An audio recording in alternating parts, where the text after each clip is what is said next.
Welcome to the Her Health Podcast, transforming health for women and girls at risk, where we empower women and girls to take charge of their health and well-being. Join us as we shine a spotlight on issues affecting women and girls' health and explore ways to create positive change. Get ready to be inspired and empowered as we discuss health, advocacy, and empowerment for women and girls at risk. Please be advised that this podcast may cover sensitive topics such as gendered violence. We understand that these discussions can be difficult to listen to. If you feel uncomfortable or need support, we encourage you to prioritize your well-being. Consider exploring our other podcasts if these topics are triggering for you. Resources can be found in the description. Hello, and welcome to the Her Health Podcast. I'm Alexandra Lazochuk, a master's student in the Community Health Sciences, specializing in public and population health at the University of Calgary. I also work at the Child Studies Lab, where we focus on research that supports children's lifelong developmental health. In today's episode, we're featuring an AVA online foundational course called Adversity, Gender-Based Violence, and Health. Leading the presentation, we have Dr. Nicole Letourneau, a registered nurse and a professor in the Faculty of Nursing and the Cummings School of Medicine at the University of Calgary. Dr. Letourneau holds the University of Calgary's Research Excellence Chair in Parent and Child Health. She is the scientific director of the Alliance Against Violence and Adversity, also known as AVA. AVA brings together over 300 academic and community-based partners across Canada, focusing on implementation science training and knowledge mobilization to address violence and the adversity affecting girls and women. Joining Nicole today is Dr. Kendra Nixon, an esteemed researcher whose work focuses on policies aimed at reducing violence and institutional responses to intimate partner violence, including the child welfare and criminal justice systems. Dr. Nixon is also the director of Resolve, a tri-prairie research network dedicated to family and gender-based violence. This foundational course on the AVA online training platform covers adverse childhood experiences, family violence, gender-based violence, root causes, impacts of the health of girls, women, and gender-diverse people, prevention strategies, and policy responses. Together, they'll explore these critical issues and discuss how they can work towards reducing violence and improving health outcomes for those affected. At AVA, we are working together to make things better. Be sure to check out the link in the bio for timestamps and more details about today's episode. Let's dive in. Hi, welcome everyone to the Alliance Against Violence and Adversity's webinar on adversity, gender-based violence, and health. So this is a foundational introduction to those concepts, and I'm here with Dr. Kendra Nixon, or Kendra, to talk to you about this today. I'm going to introduce Ava and myself, and then I'll turn it over to Kendra to introduce herself. So first, a little bit about Ava. Ava was funded by this Canadian Institute of Health Research in 2022 to provide training to the next generation of scholars who are interested in understanding and intervening to improve the lives of girls, women, and gender-diverse people affected by violence and adversity. And you are likely one of those scholars who are engaged in AVA, and you will be accessing this either on AVA Online, our learning management system where we're repositing all of these webinars, or as part of your involvement in the AVA Triadic Mentorship Program. So really excited to be sharing this with you today because it's the first of many webinars that we intend to create for our AVA scholars. And I am, as I said, Dr. Nicole Letourneau. I'm a professor in the Faculty of Nursing and Cummings School of Medicine at the University of Calgary and scientific director for AVA. I'm also the director of Resolve Alberta, and I've been studying parenting and child development and things that negatively impact women's health and children's health over many years, and very importantly, adversity and violence. So I'm very excited to be sharing that knowledge with you today, and I'll turn it over to you now, Kendra. Great. Thanks, Nicole. Hi, everyone. My name is Dr. Kendra Nixon. I'm a professor in the Faculty of Social Work at the University of Manitoba. I am also the director of the Resolve Network. I'm a member on the AVA grant, and I'm the chair or lead for the Gender-Based Violence Group. My research is primarily in the area of intimate partner violence, violence against women, and mothering within the context of violence, as well as policy or system responses to intimate partner violence.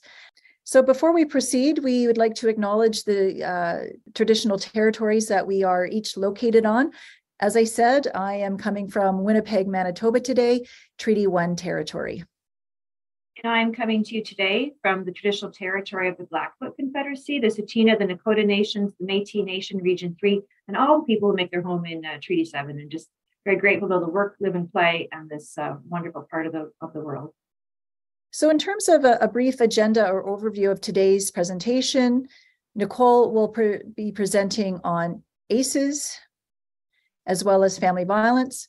I'm going to be talking about gender-based violence, the root causes, and of course, the impact on women and girls and gender-diverse people's health. We'll also move into a discussion on prevention and policy. Thanks, Kendra. So what are ACEs? ACEs is an acronym for Adverse Childhood Experiences, and it involves a set of exposures to abuse, physical, emotional, sexual, or neglect, including physical and emotional neglect, and household dysfunction like parental mental illness, substance abuse, divorce, intimate partner violence prior to 18 years of age. And 32 to 36% of Canadians report 1 to 2 ACEs, 20 to 26% report more than 3 ACEs, and 27 to 30% of Canadians report more than 1 ACE that's related to violence or abuse in particular. And 49 to nearly 70% report more than 1 ACE related to household dysfunction, such as family violence. And of the 10% of Canadian children who witness intimate partner violence, that is violence between their parents or caregivers, 70% are themselves victims of physical and or sexual abuse. And ACEs, most notably family violence and child abuse, disproportionately affect women and girls. And females who are Black, Indigenous, or people of color or BIPOC may be even more affected. So in short, ACEs are traumatic experiences that can impact children and young people for their whole lifetimes. In Canada, compared to men, women report higher ACE scores, more exposure to parental intimate partner violence, that is of their own parents when they were children, and more childhood sexual abuse. Racialized people have higher exposure to ACEs than Caucasians, and women who have disabilities, low incomes, who experience child abuse, experienced homelessness, or who identify as lesbian, bisexual, or Indigenous are at greatest risk of negative impacts of ACEs. And ACEs are also associated with greater risk of mental health problems and obesity in Black women compared to Black men. And in Canada, many of these impacts may be attributed to racism and colonization. So, but what's really interesting about adverse childhood experiences, in the context of stress in children's lives, ACEs may not be as negatively impactful if there are supportive relationships that the children have with caregivers that can tip the balance toward positive as opposed to negative outcomes. And how does that work exactly? So when a child or person, for that matter, is stressed, it can induces the secretion of cortisol from the hypothalamic pituitary adrenal gland. Generally, we do secrete cortisol in the course of our daily lives. Everyone does. Cortisol is higher in the morning for everyone, regardless of stress level, and then drops down over the day. But what happens to people that are stressed is that the cortisol is, it starts high in the morning and then can remain high over the day. But when people are supported by others, their cortisol secretion can be diminished and return that person to a more natural cortisol secretion. And what's so important about that is when cortisol is produced by the hypothalamic pituitary adrenal axis, the cortisol that is at persistently high levels is understood to be neuro and organotoxic. So it can actually destroy developing neurons in the brain and actually negatively affect other developing body systems. And this is particularly problematic for infants and young children. This is how stress negatively impacts development. This is how ACEs negatively impact development in children and affects them over their lifetime. And what's super key about that is that supportive relationships can return cortisol, buffer the impacts of stress, and therefore return cortisol to more natural 24-hour diurnal circadian profiles. So just to talk a little bit more about that, there are 3 kinds of stressors: positive, tolerable, and toxic stress. So, a positive stress is the kind of stress that we have, like maybe you needed to get here on time to watch this video with a friend or something, and you need to do certain things that were slightly stressful to get you here on time. That's a positive stress. It induces you to do certain things to help you, function your day-to-day lives. And then there's tolerable and toxic stressors. Toxic stressors are in the same vein as ACEs. We would consider those to be toxic stressors. But what can make, again, toxic stressors tolerable is that the presence of positive, supportive relationships that can downregulate the hypothalamic pituitary adrenal axis and prevent too much cortisol from being released in the body and negatively impacting outcomes. So these are how we are very interested in understanding and impacting toxic stressors to make them tolerable.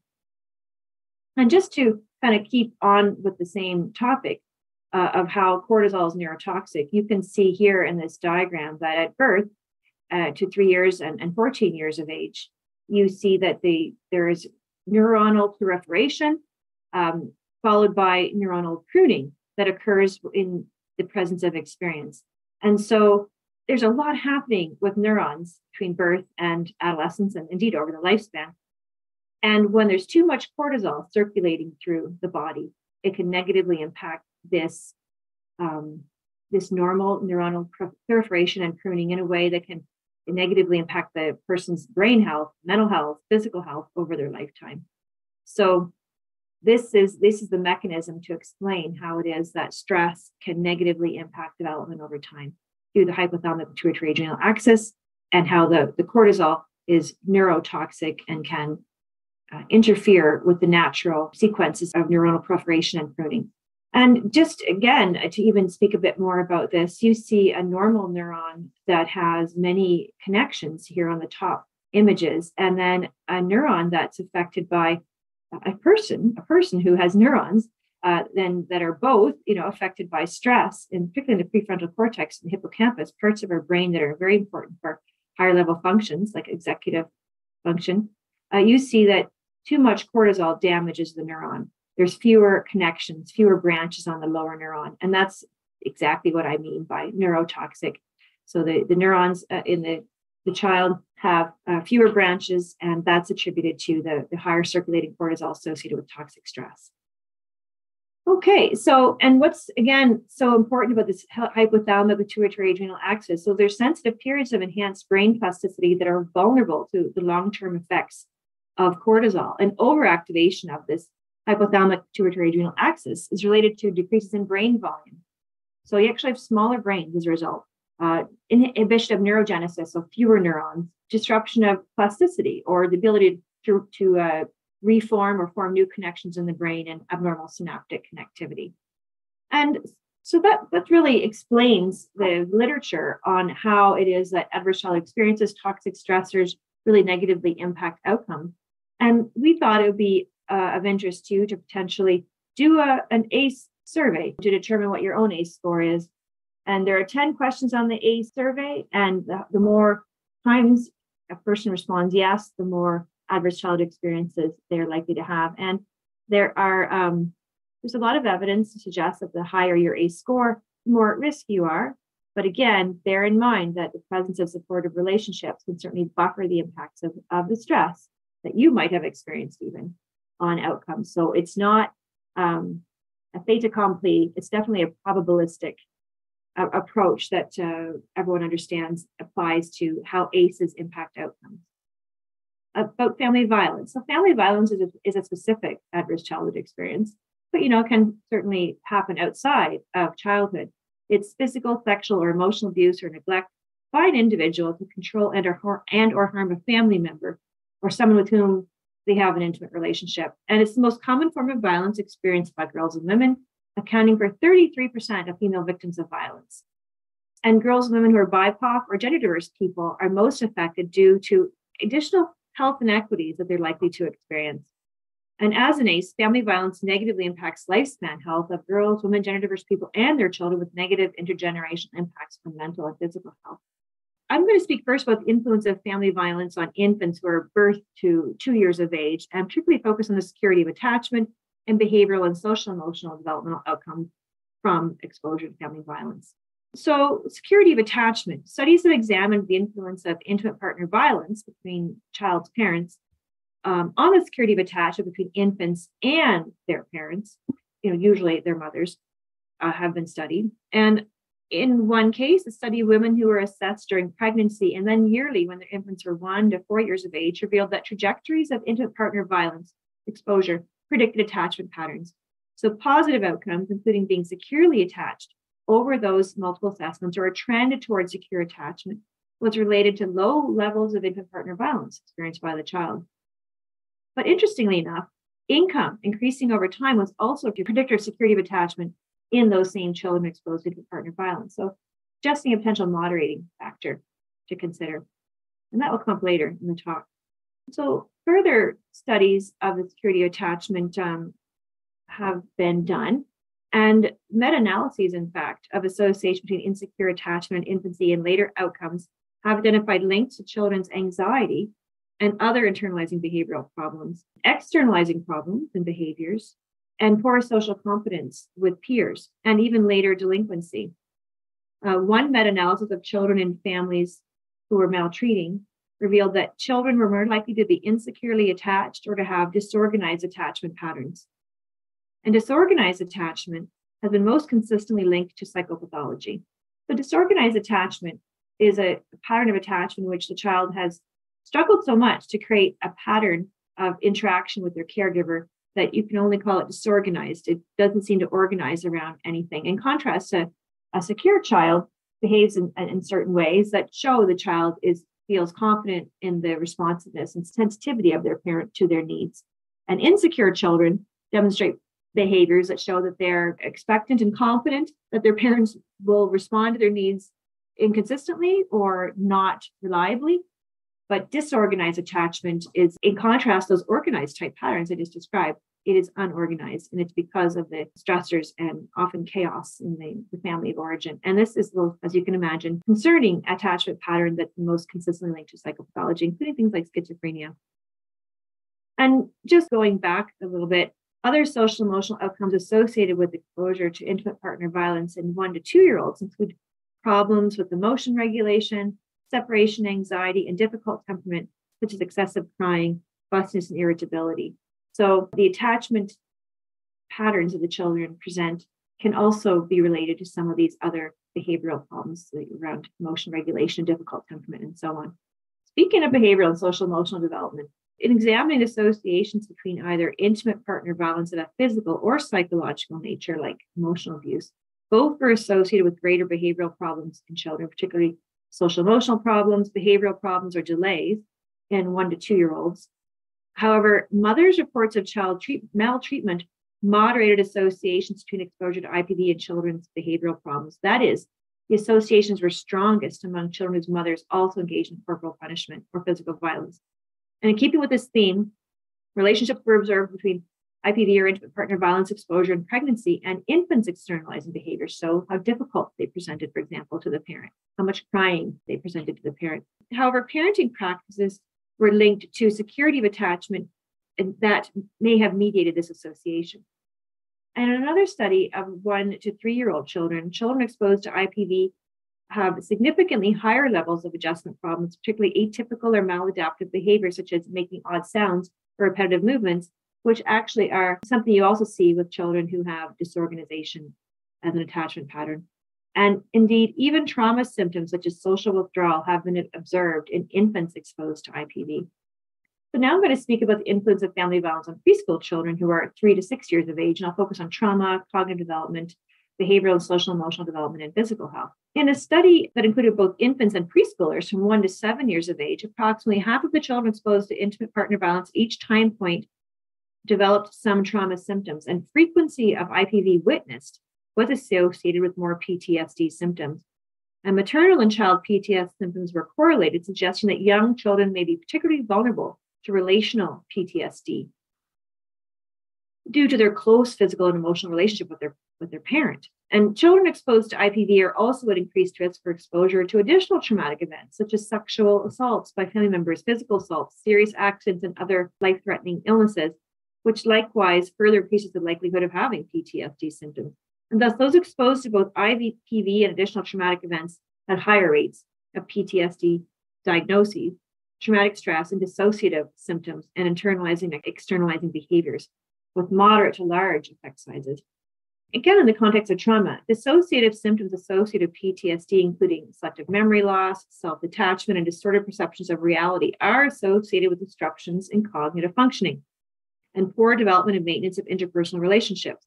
in a study of mothers who reported IPV when their children were 30 months of age. This was found to be a significant predictor of children's short-term working and deliberate memory at 16 months of age, even controlling for child sex, family income, child vocabulary, and harsh maternal behaviors. And so this suggests that the dissociative symptoms of PTSD may be operating to influence development of preschoolers. And moreover, the effects of dissociation may be especially debilitating for preschool age children because an important developmental milestone is to overcome the social challenge of interaction with new adults and other peers. Cognitive development is also an outcome of exposure to family violence and perhaps linked with early dissociative symptoms. If you're dissociating, you're not connecting with the environment, you're not interacting with the environment like you should. And so preschoolers exposed to IPV have these early dissociative symptoms and in turn have reduced and poorer memory function and IQ. And so this suggests that early trauma may be an operator of effects on broader cognitive developmental outcomes. So now we're talking about preschoolers, again, 3 to 6 years of age, and their behavioral and social emotional development. Similar to infants, reduced attachment security and social competence in preschoolers has been associated with exposure to IPV, putting these children at risk for poor social relationships. Children who are chronically exposed to IPV consistently demonstrate emotion regulation problems. However, among preschoolers exposed to IPV, hierarchical regression analysis showed that better parenting performance, fewer maternal mental health problems, and remember those two because we're going to talk about those a bit later, and less severe violence exposure predicted better emotion regulation and pro-social scores, which were negatively correlated with maladaptive child behavior problems. IPV in combination with maternal depression experienced in the first 3 years of life also increases risk of attention deficit hyperactivity disorder in the kids as they approach school age. While exposure to IPV during childhood has been associated with many negative psychological and psychosocial outcomes, physical health problems have also been observed. In a study of preschoolers exposed to IPV, children exhibited more gastrointestinal problems and asthma, especially in girls. In contrast, children of either sex who exhibited more PTSD symptoms were less likely to display any health problem, suggesting mutually exclusive somatic and psychological sequelae or outcomes of exposure to family violence. In another study, exposure to IPV predicted a twofold increase in diagnosis of asthma by 36 months of age. And mother involvement reduced the risk for asthma, suggesting buffering of associations. And going back to that point I was making earlier about how social relationships can buffer the impacts of toxic stress on outcomes, that's exactly an example. It has been suggested that cortisol dysregulation as a product of chronic adaptation to stress may explain the association between IPV and changes in immune function, such as asthma, and that maternal sensitivity, particularly, may be a protective buffer.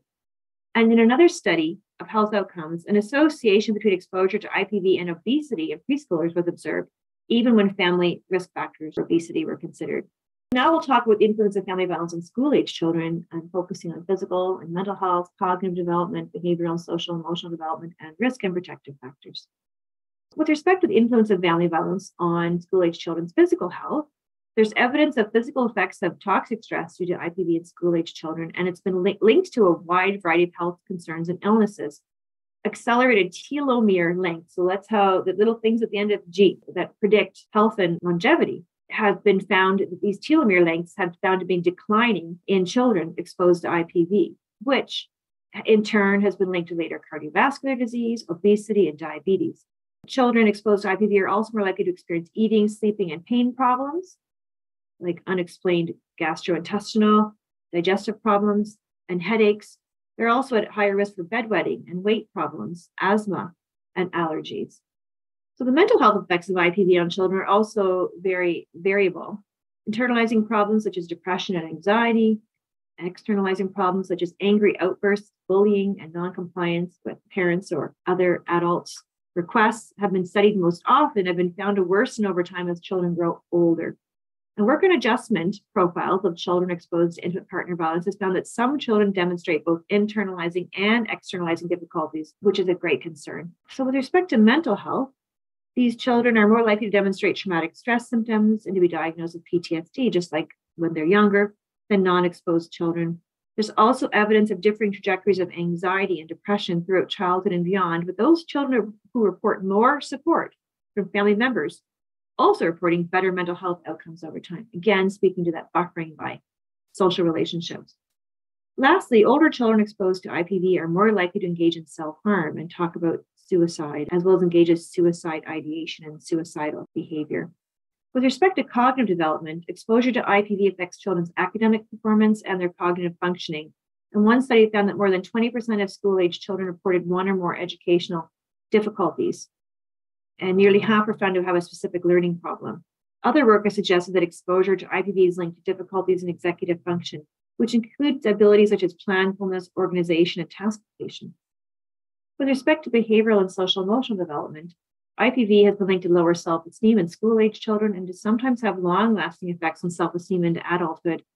And lower self-esteem is commonly associated with depressive symptoms, suicidal ideation, and other mental health difficulties.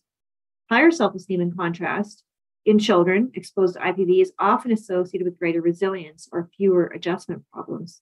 However, one study found that children exposed to IPV who reported higher self-esteem were nonetheless more likely to demonstrate externalizing problems. Other work has also linked higher self-esteem that is defensive or fragile in nature to children's aggressive behavior with peers. So starting to see some of the not just the intergenerational impacts between the child's exposure and the impacts on them, but the fact that they're starting to act out, which could have further implications for that child's offspring. So a little bit more on behavioral and social emotional development of children. Exposure to IPV has been strongly linked to aggressive behavior, as we just described, as well as other difficulties in social relationships. They're more likely to engage in aggressive behavior with their peers, including bullying at school, be bullies. They've also found to be more aggressive with family members, including both their mothers and siblings. But how children who are exposed to interpartner violence relate to their fathers or father figures who have perpetrated IPV is less well understood. In terms of social effects, exposure to IPV has been strongly linked to aggressive behavior as well as other difficulties in social relationships. But important moderators of the association between, that we've just described between family violence and children include parental mental health and trauma and parenting qualities, social support for children and parents, and the quality of their neighborhood, which really often relates to social support and other opportunities to engage with people who could be caring and supportive, and income. So these are important for us to be thinking of when we are wanting to address and intervene to promote better outcomes for kids. And I think now I turn it over to Kendra.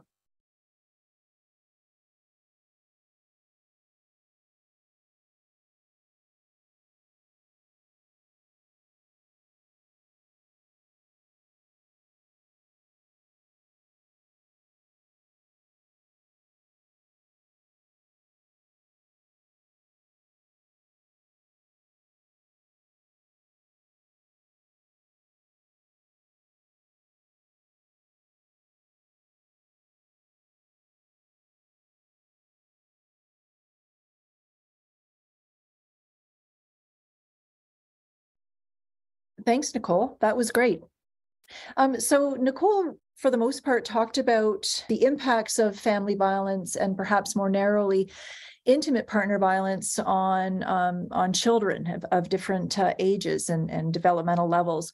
I'm going to now talk about gender-based violence more broadly, of which intimate partner violence and family violence would fall under.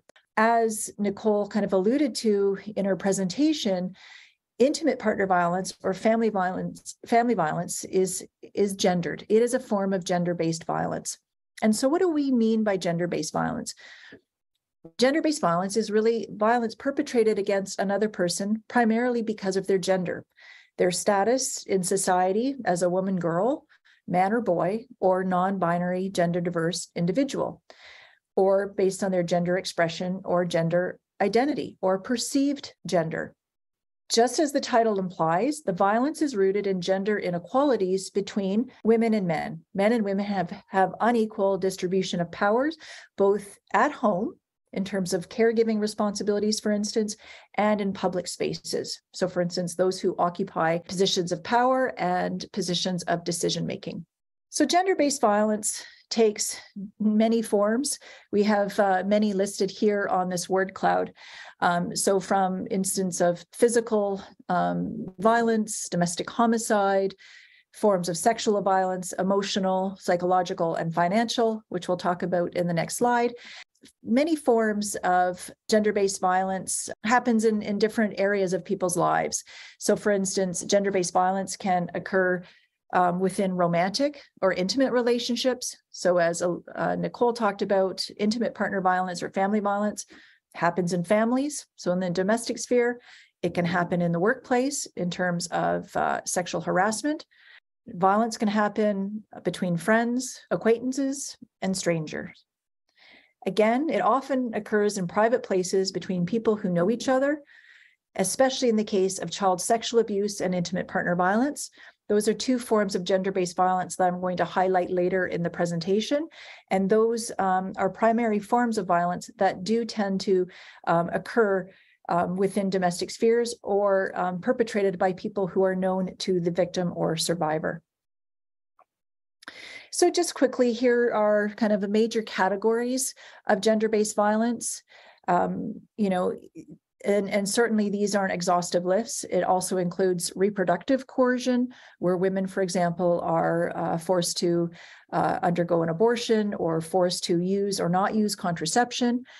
It also doesn't include here the idea of coercive control, a relatively new or newly identified form of intimate partner violence. So, as one can imagine, gender-based violence is extremely prevalent around the world. No one or no country is immune to gender-based violence. So just to kind of give you a sense of the scope of the problem, there's been lots of international studies done suggesting, almost 35% of women and girls have experienced one form of physical or sexual violence in their lifetime. 70% of all human trafficking or sexual exploited victims are women and girls. Gender-based violence also includes forced marriages. 700 million of women alive today were married before the age of 18, often without their consent. And today, 2 million women and girls are victims of female genital mutilation, another quite common form of gender-based violence perpetrated against women and girls. So to kind of bring it into Canada, gender-based violence is a significant reality, a serious social problem in Canada, especially against young women. Here's some examples. This is from a study conducted by the Government of Canada in 2018, where 1 in 10 young females between the ages of 15 and 24 within the provinces, so this research excludes the territories, had been sexually assaulted. 6 of 10 young women experienced unwanted sexual behaviors in public, and 3 of 10 young women reported being emotionally, financially, or psychologically abused by a partner. And of course, all these numbers are probably lower or underestimates of violence perpetrated against women and girls in Canada. So who is most at risk of gender-based violence? Research shows that women, girls, and two-spirit, trans, and gender diverse or non-binary individuals are most likely to be targeted. Even though these groups are at higher risk, some are even at higher risk due to the additional discrimination and barriers they face. For example, women with disabilities, Indigenous women, racialized women, trans and non-binary people, and women who are homeless or underhoused. Those particular groups are often targeted by perpetrators. And when we talk about perpetrators, there is a gendered notion to that as well. Research shows that the majority of perpetrators of gender-based violence are men. And this is what distinguishes or makes this type of violence, gender-based violence, distinctive. It is primarily perpetrated against women and girls and gender diverse individuals and perpetrated by men. So as I mentioned before, there are some groups who are more at risk. Again, young women tend to be more at risk. So a research study in Canada concluded that women and girls in 2 age brackets between 15 to 19 and 20 to 24 were 5 times more likely than women 25 years of older to be physically or sexually assaulted by a non-intimate partner. Indigenous women are another group who are more at risk of gender-based violence. Recent research by the Government of Canada suggests that in 2018, 1 in 6 Indigenous women, so First Nations, Métis, and Inuit combined, had experienced some form of intimate partner violence in the past 12 months, compared with 12% of non-Indigenous women. Indigenous women are also more likely to experience more severe forms of violence. For example, Indigenous women and girls are 12 times more likely to be murdered or go missing than any other women in Canada, and 16 times more likely than white women. Indigenous women also have higher rates of child sexual abuse than non-Indigenous women. Women and girls with disabilities are also at greater risk of experiencing gender-based violence. In fact, women with a disability are 3 times more likely to experience violent victimization than those living without a disability. So we know that having more than one disability even increases the risk of experiencing intimate partner violence. And this also is true for children. Children with disabilities are almost 4 times more likely to become victim of violence than children without disabilities, and 3 times more likely to experience sexual violence, with girls, as opposed to boys, at greater risk. And I wanted to say that it's not that disability causes someone to be abused or to be victimized. Instead, it is a disability that often allows perpetrators to target the violence against them. So they are targeted specifically because they have disabilities. And again, not that the disability is the cause of the violence or in any way that they deserve it. Those individuals who identify as being 2S LGBTQ also experience greater forms of gender-based violence. One worldwide study suggested about half of the respondents in a European Union LGBTQ survey stated that they had experienced discrimination or harassment simply because of their sexual orientation. Resolve ourselves actually conducted a study on intimate partner violence within 2S LGBTQ communities this summer.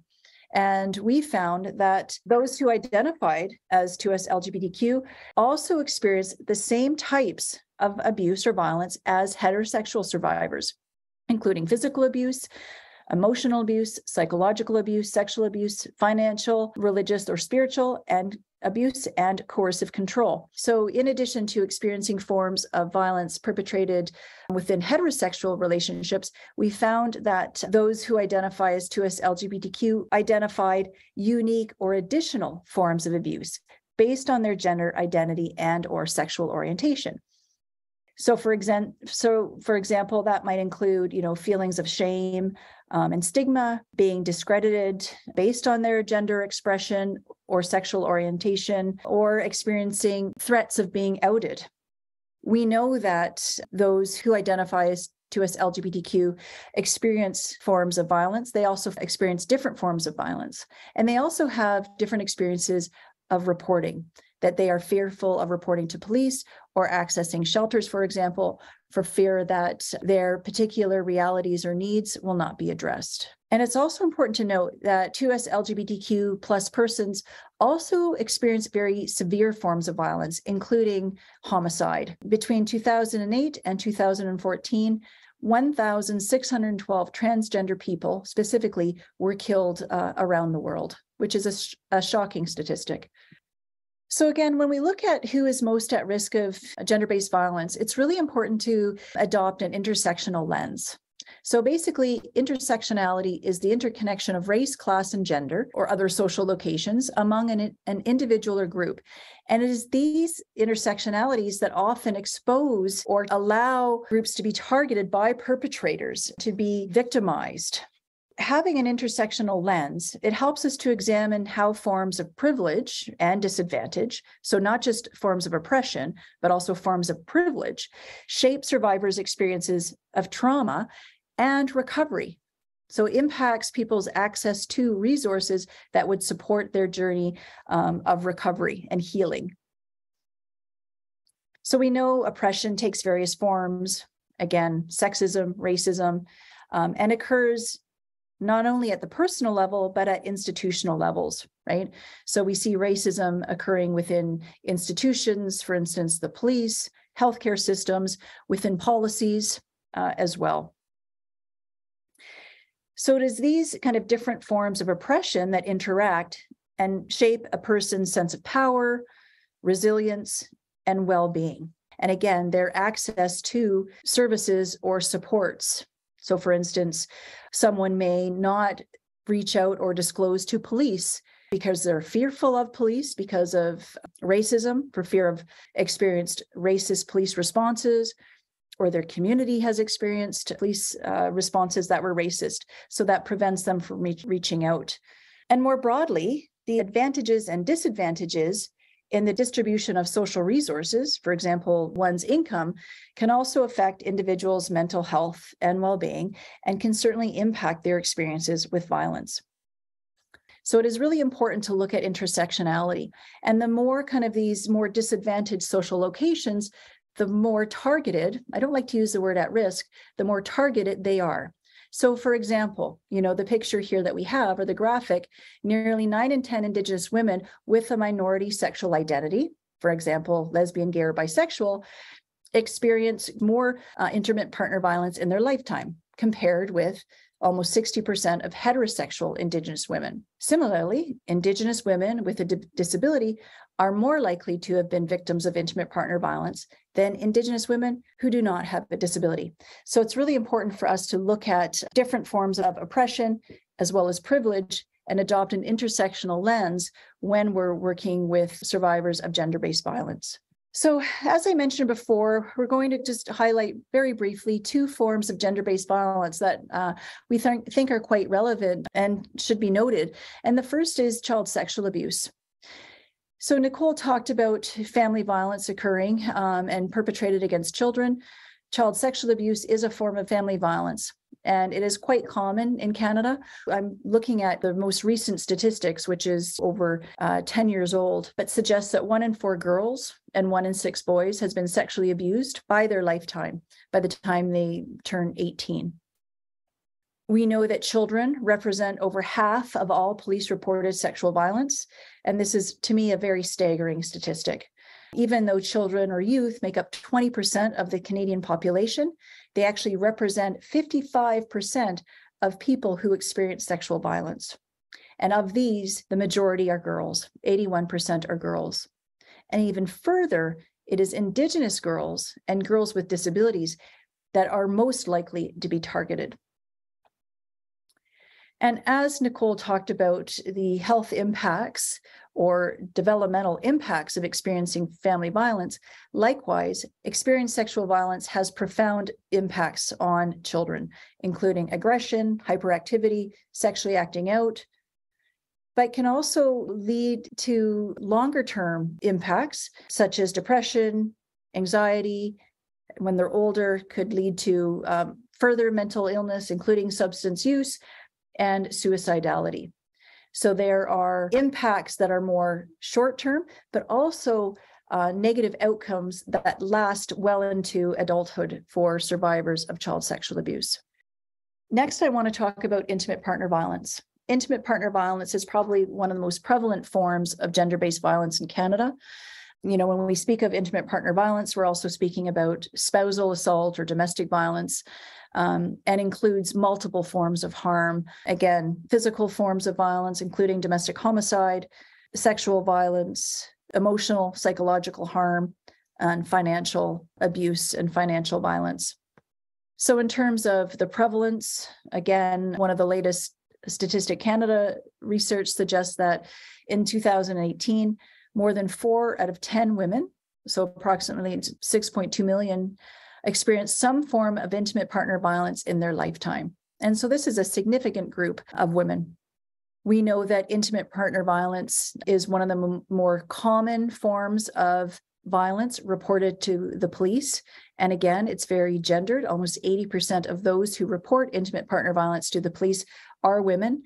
And again, these are likely underestimates. Well, they are underestimates. Most women, most victims or survivors of intimate partner violence don't report to police and don't go to shelters.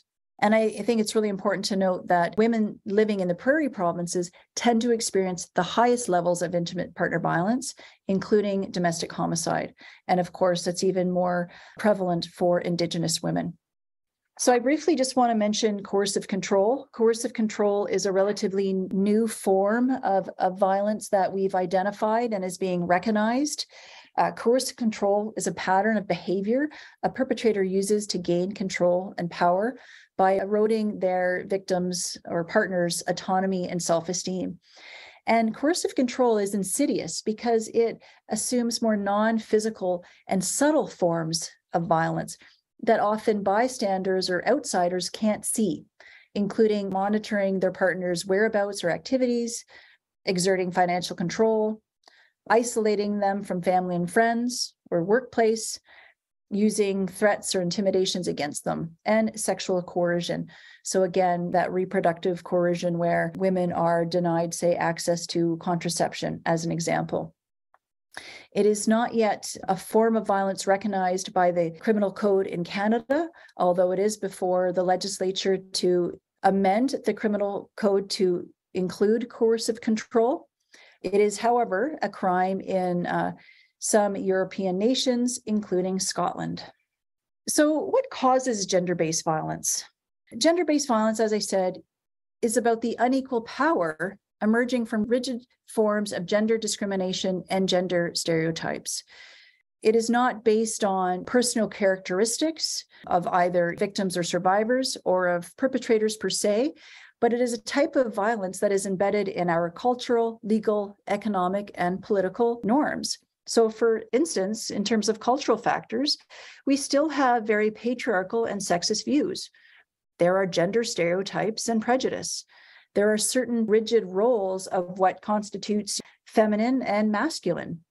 Women and men experience social realities very differently. One very clear example is the pay gap. Women still earn, I think, maybe 81 cents to the dollar of what men earn. So the pay gap is one example of gendered inequality. There are also legal factors. While most forms of gender-based violence are criminalized or illegal in Canada, survivors of violence experience the legal system, the criminal justice system, police and courts in very different ways. We often see courts and police not holding perpetrators responsible. We often see Indigenous women and those persons who identify as 2S LGBTQ experience police and court responses very differently. And there are economic factors. The lack of economic resources generally makes women, but also 2S LGBTQ people, particularly vulnerable to violence and creates patterns of violence and poverty. And again, reduces access to supports that may help them escape situations or violent relationships. And then lastly, political factors. The underrepresentation of women and 2S LGBTQ people in power and politics means that they have fewer opportunities to shape the discussion and to affect change and policy and to adopt measures that would combat gender-based violence and support equality. So again, we cannot look at personal factors as causing intimate gender-based violence.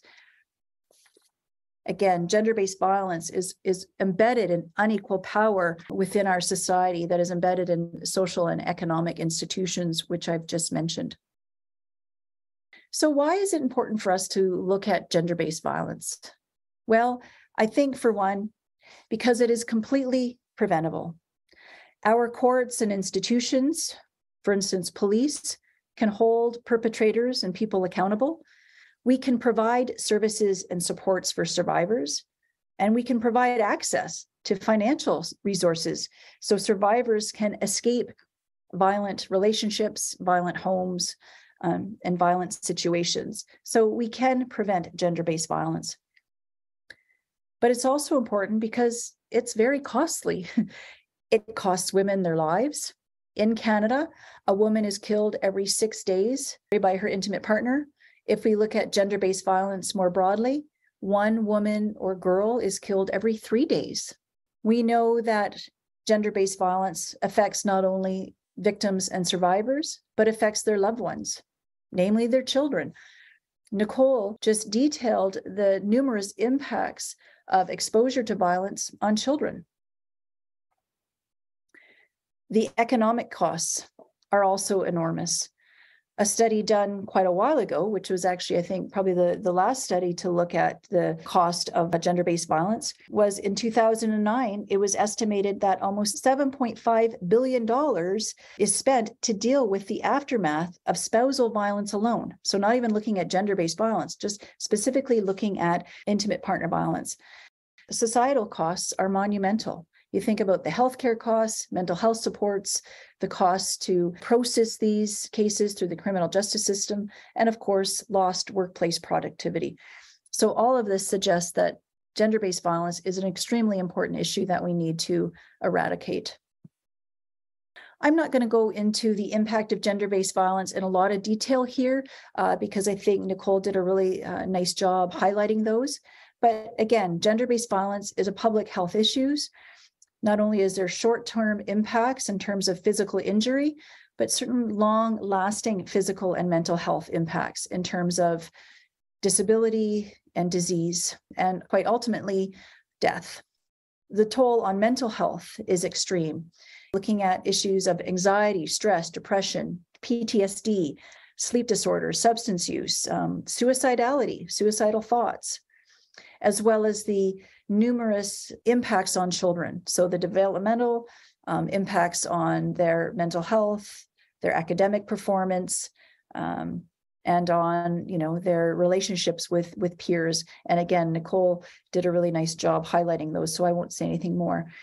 This is just to say that the impact of gender-based violence on women and girls and to us LGBTQ individuals is significant. I just want to mention here another reason to look at gender-based violence, or why I consider it important, is because it is a human right issue. Gender-based violence is a human rights issue. People who experience gender-based violence may suffer from different human rights violations. For example, the right to life. Domestic homicide is very real in our country, as well as the issue of murder and missing Indigenous women. We have a basic human right to be free from torture and degrading treatment. We all have a right to be free from discrimination, and we have a right to be safe and feel secure. Gender-based violence violates all of these fundamental rights that we have as human beings. So gender-based violence is indeed a human right. So Canada has tried to address gender-based violence on a number of levels. So we do have laws in Canada. So for instance, as I mentioned before, we do have the criminal code that does speak to some forms of gender-based violence. We don't have criminal code offense that relates to domestic violence specifically, but we do have related ones such as assault and sexual assaults. Again, there is talk to bring in coercive control. We'll see what happens with that. We do have a federal strategy, and it's Canada's strategy to prevent and address gender-based violence. It's a really interesting document that I encourage people to review. And each province, for the most part, has their own framework to address gender-based violence. And in addition to the criminal code, each province will have civil legislation, so domestic violence and stalking legislation. Some provinces are adopting what's known as Clare's Law. This is a law, as I believe, in Saskatchewan and Alberta, and it allows survivors or victims to be made aware of their perpetrators' violent or criminal history related to domestic violence. And of course, we have child protection legislation and services that specifically relate to domestic violence. So I think maybe eight provinces currently in Canada include domestic violence in its child protection legislation. And I'll just kind of conclude my part by just saying the last 30 or so years, our governments have tried to respond to gender-based violence. There have been numerous surveys and studies done, which is great. We've listed some here, and we encourage you to review these. Thanks, Kendra. I think one of the things to note about that is that despite all of this work, what's really disturbing is that these social problems persist and seem to be increasing. Family violence rates are on the rise. Gender-based violence seems to be on the rise, and health outcomes are worsening. So it really makes it that much more important that we are talking about it here as part of AVA. And certainly, you can't really talk about this without mentioning the COVID-19 pandemic.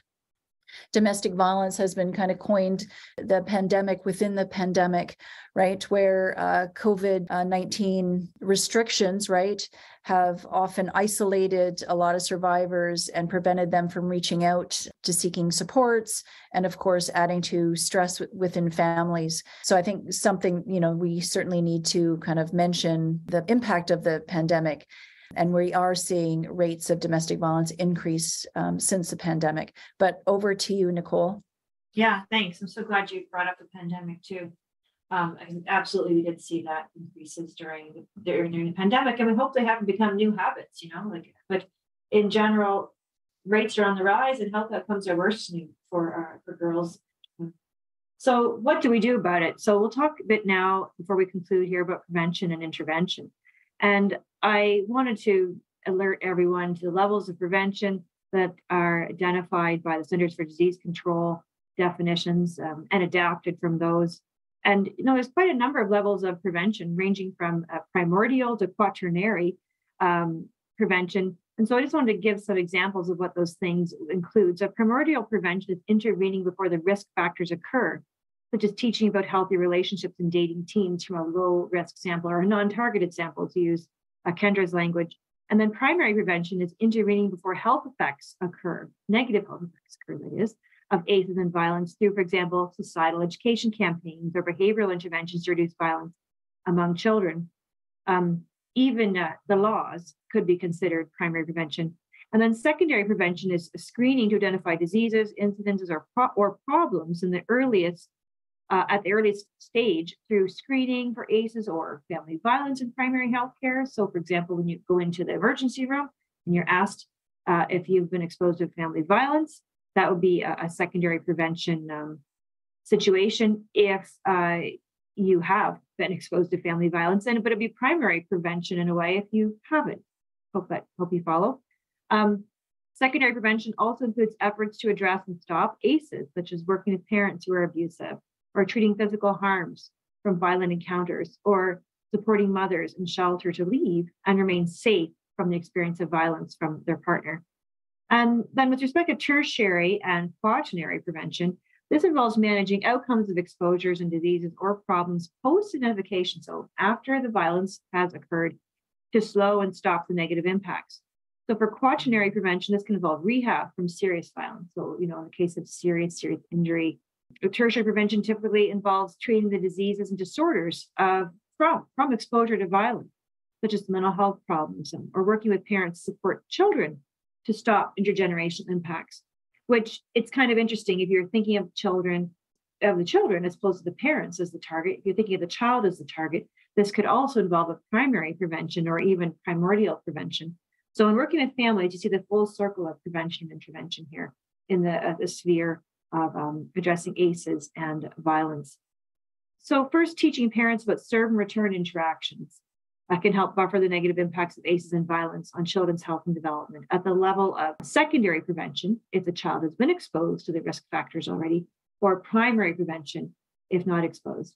And simply, serve and return interactions are something that we, in my own research program, with VidKids and Attached, we do to help parents be more sensitive and responsive to their children's needs. And when people are stressed, when parents are stressed, it inhibits a lot of their natural sensitivity and responsiveness because of the nature of stress. I kind of spoke to you about how it's neurotoxic. Well, it's neurotoxic for adults too. It can undermine higher level functioning and focus parents, for example, on survival versus planning and other kind of higher level functions. Helping parents tune into their kids can help buffer the negative impacts of violence on the children. And interestingly, we've also seen that it can be beneficial for parents too.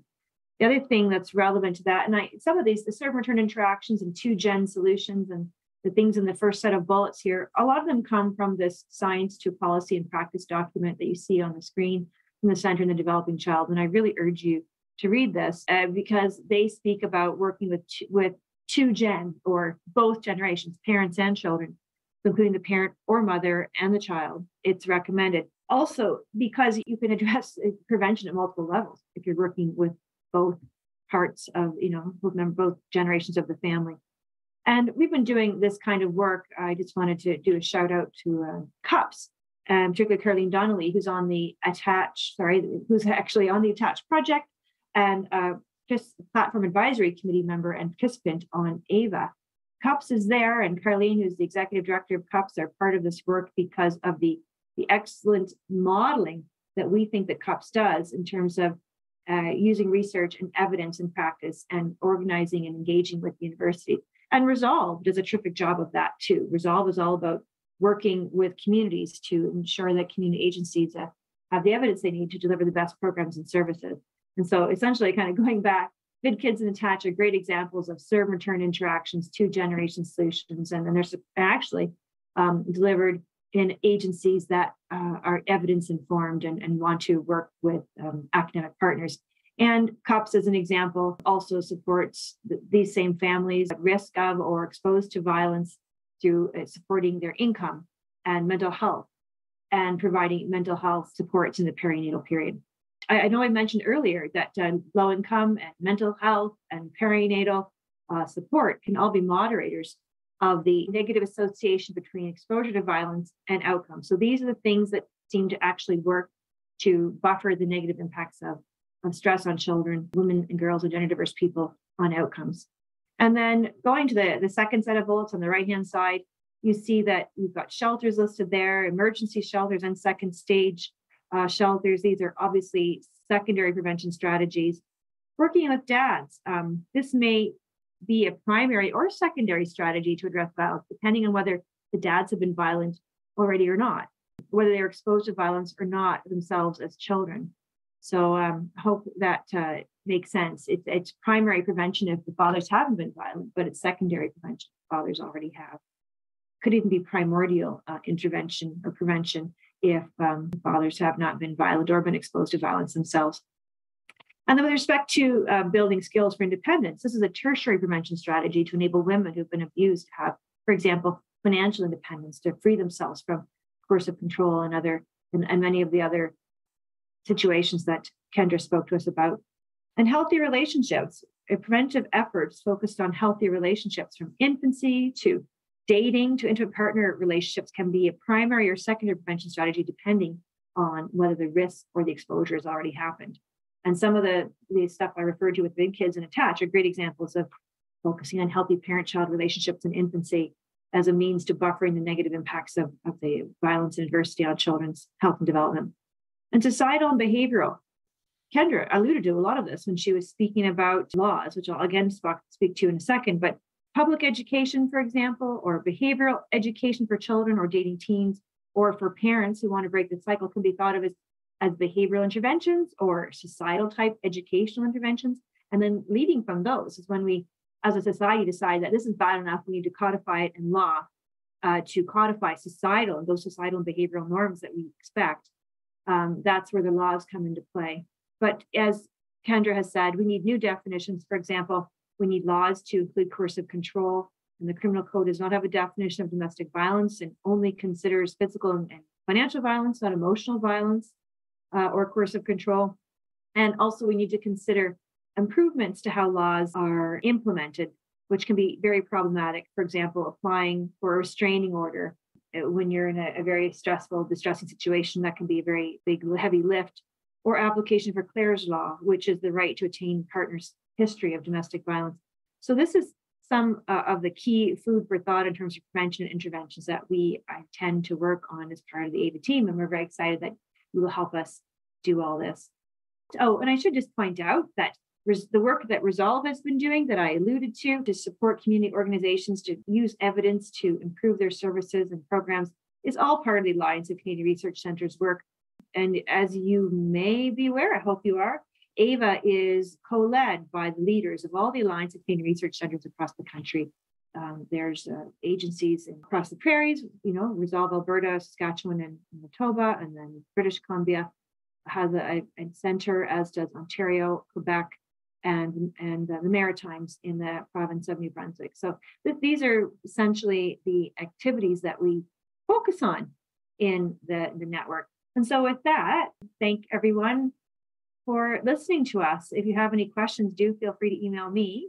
And I'll leave the last word to you, Kendra. Thanks, Nicole. Again, I just wanted to thank everybody for listening. And lastly, just to mention that we do have a long list of references for those of you who are interested in getting more information about any of the studies that we cited.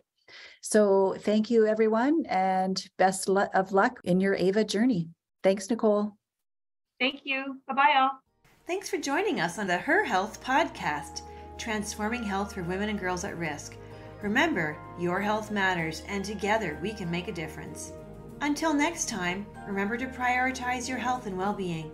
For more resources and support on issues affecting girls, women, and gender-diverse people, visit our website at avatraining.ca. This is Dr. Nicole Letourneau. Thank you for listening.